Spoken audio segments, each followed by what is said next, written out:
Hey guys, welcome to Madison Bell. So I'm gonna do my very best to explain prey drive and definition for you when we're talking about protection work. And a lot of people have a misconception of prey drive. I saw this, another trainer put it together. It was amazing. I had to redo it so that I could try to explain it to the folks that I train with and people that want to train with me, because a lot of people think a dog chasing a ball or a cat is prey drive. My dog can be a protection dog, and that's not the case.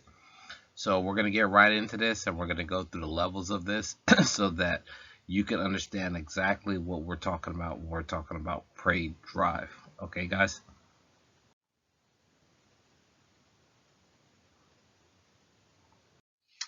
So in prey drive, we have two drives. We have classical prey drive, and we have non-classical prey drive. These are two different categories when you're dealing with a dog and you're saying the word prey drive. When you say prey drive, it's not a blanket to cover all. There are two different prey drives, and if you're doing protection work, you're looking for the non-classical prey drive. Again, if you're doing protection, you're looking for the non-classical prey drive. If you're doing, let's say, detection work, you're looking for the classical prey drive. And dogs can have both of these. So it's not like the dogs have one or they have the other. They could have both of these drives. But in most cases, dogs have one or the other of these drives. And we're going to go into the details about these drives right now. So what we're looking at a pyramid that is for prey drive for protection work. We didn't do the pyramid for the detection. This is for only for bite work for protection. And on the bottom of this pyramid is a arousal. You need to have arousal before you can have pursuit, before you can have grip, before you can have possession. So this is extremely important. Please pay attention to this. Arousal, pursuit, grip, possession. Now, when we're talking about classical prey drive, we're talking about a dog that chases balls, toys, or chases cats, birds. Where it's a dog that likes to go after smaller animals or particularly find toys and things. Where this dog's driven for these particular items. Okay, this is classical prey drive. This is the kind of prey drive you need if you're trying to train a detection dog or a search dog or something like that. This is classical. This is not non-classical. Okay. And here we are with non-classical prey drive. Non-classical prey drive. This is the chasing of the bite equipment. This is chasing the human. This is a dog engaged with doing bite work or equipment. They're biting equipment or they're biting at the handler. So this is non-classical prey drive. This dog is engaged with fighting the decoy, chasing the decoy, biting the decoy. This is non-classical. Okay, so we got that covered. Classical prey drive is not the same as non-classical prey drive. We just got that covered. That classical prey drive is not the same as non-classical prey drive. Alright, so now that we're going to be talking about non-classical prey drive, let's start at the bottom of the pyramid at number 4, arousal. Is the dog excitement of seeing a cat or bite sleep? Does the dog get really excited and start pulling or barking with the high-pitched tone and become aroused to get to the cat or bite sleep? Now, we put cat in there, but we're going to take cat out. When the dog sees the decoy, does he become aroused? Does she come excited? Are they pulling the handler? Are they barking at a high pitch? Are they, low pitch? Whatever it is, are they excited? Are they in a heightened state of excitement? This is arousal. This is what gets the dog started up like a car, get them going, get them ready to fight, get them ready to bite. If the dog is not aroused, you're really going to have a hard time moving to the next step. So This is important to understand when you're getting your dog ready for bite work. Does the decoy have to do a lot of work, or does he have to simply stand there with the sleeve on? If your dog is not going to say aroused and not excited to do the work, it's going to be extremely hard for a decoy to get your dog to start to bite, to get your dog to hold a bite, to get your dog to fight. So this is something that you really have to look at when your dog is training. Are they aroused for the decoy? Okay, so we're going to step up to number 3 on the pyramid, which is pursuit. Does the dog pursue the cat or bite sleeve? Does the dog chase down the object or animal in order to capture this item or animal with the dog's canine? So let's break this down. When you're walking down the street and your dog sees a cat, do they start to pull you towards that direction of the cat? When your dog sees a tennis ball, do they pull you to get to the tennis ball? That is classical prey drive. When your dog sees a decoy, do they pull you towards the decoy? So are they trying to pursue the decoy? Are they trying to engage and go after the decoy? Are they pulling you towards the decoy to bite the sleeve or the suit? Or does the decoy have to come to them to get a bite because the dog is not trying to pursue, not trying to go bite the decoy?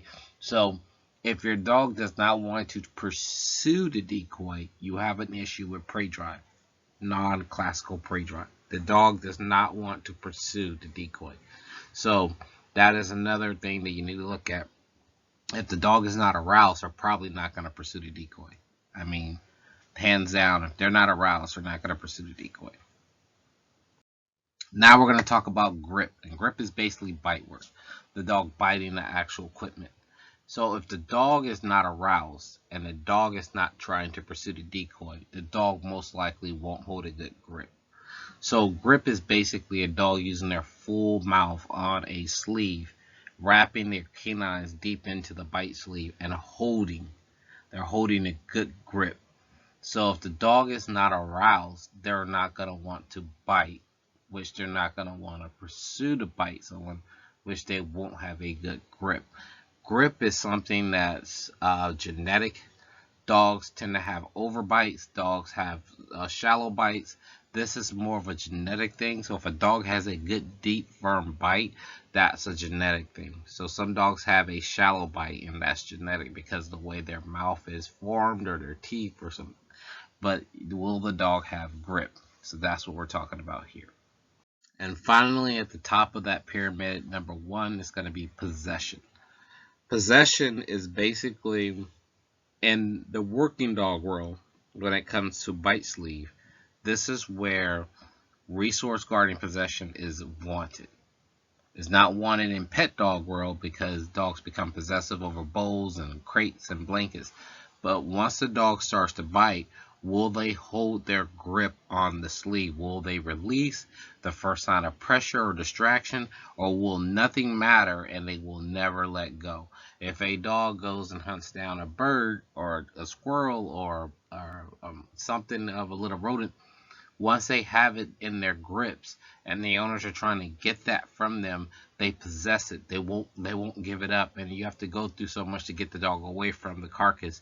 So will they possess the sleeve? Will the decoy have to fight with the dog to get the sleeve back? Will the dog hold on to a good grip? And no matter what, they have to choke the dog off and pull him off the sleeve, whatnot. This is possession. This is what you want to see in a good police dog or sport dog or protection dog. Not so much. You want the protection dog to release on command, but you want to see possession. Possession is good for decoys. Decoys don't get hurt when dogs have good possession. They won't come off and just bite randomly. We call these dirty dogs. So possession is at the top of that list. So we're going to go through this. Arousal means excitement. Okay? Remember that. Arousal means excitement.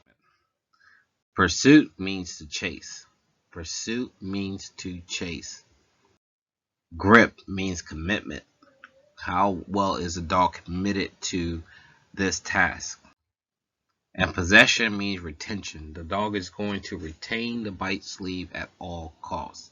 So you're going to have excitement, chase, commitment, and retention.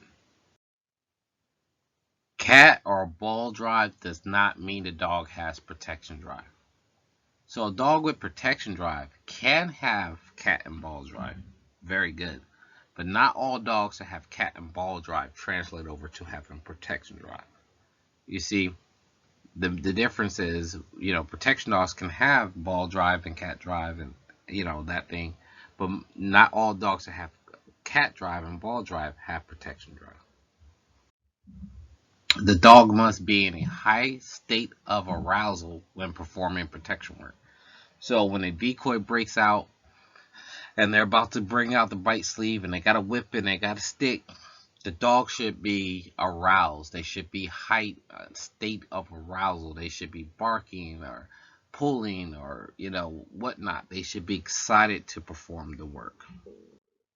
Any dog that lacks the desire to pursue the object like bite sleeve will likely not bite.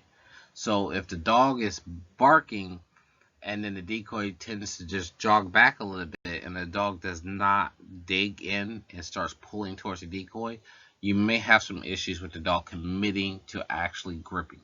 This is where you're going to have some issues with the dog committing to a grip. Any dog that lacks the desire to become aroused or pursue the object like bite sleeve will likely not bite or grip. And that's the case. If the dog lacks the non-classical drive to pull towards the decoy and want to bite the sleeve or the suit, they're probably not going to do bite work. You need a good grip and possession to train and develop a good sport or police personal protection dog, and that's the truth. If you can have a good dog with arousal, you can have a good dog with pursuit, and if they have a bad grip and they don't want to possess the sleeve, they're not going to be great protection dogs or police dogs or sport dogs. That's the God honest truth too. Possession and grip is a genetic trait that is bred into the dog. So this is called selective breeding. This is where, like I talked about before, dogs having overbites, dogs having small, shallow mouths. If they're not genetically bred to have these good grips from their parents, they're probably not going to have good grips when they're training. So that doesn't mean it's a bad dog when it comes to bite work. It just means they may not have a full grip. Arousal or pursuit is a trait that can be developed by the trainers. Also can be genetic, that is bred into the dog. So if a dog is born with a low drive, a good trainer can develop and build that drive. They can build that drive up. They can build up the pursuit of that drive. So that is the two things that trainers can do, but they are the trainer is done at grip and possession. This is something that really has to be bred into the dog. Trainers can do as much as they can to get this good grip and get good possession, but they're only going to be able to take the dog so high. So if you can, as a trainer, get a dog with a good grip and good possession, you can train in good arousal and pursuit. So understanding drive. Before starting protection level training, first identify your dog's drive. By understanding the drive of the dog being trained will help trainers and owners develop the right training program for that dog. So you need to understand, just because your dog will chew up a tennis ball doesn't mean they're going to bite a sleeve. You need to understand, if your dog is not aroused by a decoy, you're going to have a hard time with the dog pursuing a decoy, which if they want to pursue the decoy, they're not going to have a grip, and if they don't have a grip, they're not going to have possession. So if you know once you're going up that ladder, you should know where you are. This will save you time and money with trying to train a dog in protection that refuses to commit to the work. So I hope we broke that down for you guys, and I hope you guys like that. You have any questions, you can reach out to us, but this is a simple format for understanding protection drive and animal drive and ball drive. So again, I hope you guys have a good one. Thank you guys for checking in with Madison Bell, and we'll look forward to putting out more videos and content for you guys.